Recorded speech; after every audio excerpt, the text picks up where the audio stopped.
men and jealousy. There's a new study that shows a man's self-esteem can take a hit when their female partner succeeds, even though some may not admit it. So we hit the streets of New York to see if that rings true. But as I say, I don't really mind if my wife were to be more successful. I'm not Mr. Mom. I could be, but I'm not. No, I love it. I take some time off and go to the beach. It's an us. It's not a me and a you. It's an us. I will feel very uncomfortable about it. If I make more, be happy that I'm accomplishing all my goals, and I'll do the same for you, and one day the tables may switch.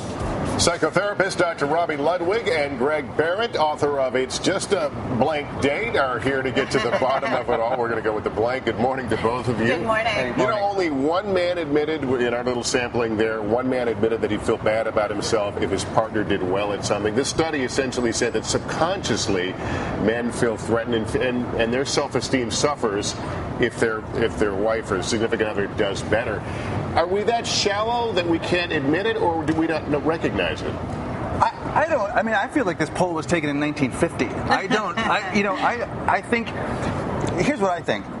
Men define themselves by their accomplishments, whereas women can get, feel good about themselves just even in their relationships with their families. Like, women define themselves in a lot of different ways, but men sort of, have to have accomplishments to feel sort of good about themselves, define themselves by their jobs or their work. It has to do with their self-esteem and how they interpret that success. So if they interpret that success to mean that they're not good enough, or they're a failure, or they'll be left or unlovable, then of course that success would be threatening. But I have to say, I agree with you.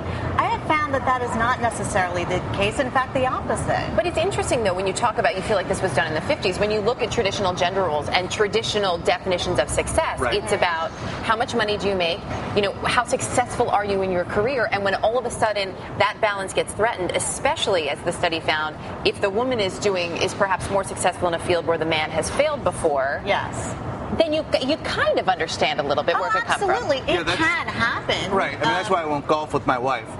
But I feel like it feels like men, men have a tendency to want to be, how do I say it? Seen as valuable, mm-hmm. Seen as, you know what I mean? They want in their relationships, they want to be able to take care of people. I think that there is something about being protective. They want to rescue, and perhaps a successful woman in some cases may not help a man to feel that way. Mm-hmm. But there are things that women can do to really turn that around. Really, a partnership is about each partner pursuing their dreams. And so if you are really helping the man in the relationship to pursue his dreams, then I think it can be I would argue that guy has other problems going on as well. The thought that struck me when I saw this study is there are cultural differences in the way women are viewed in society. And so, I mean, I know they use their cross-section here. But we like the idea. So women like the idea of an successful man because it helps her feel successful as well.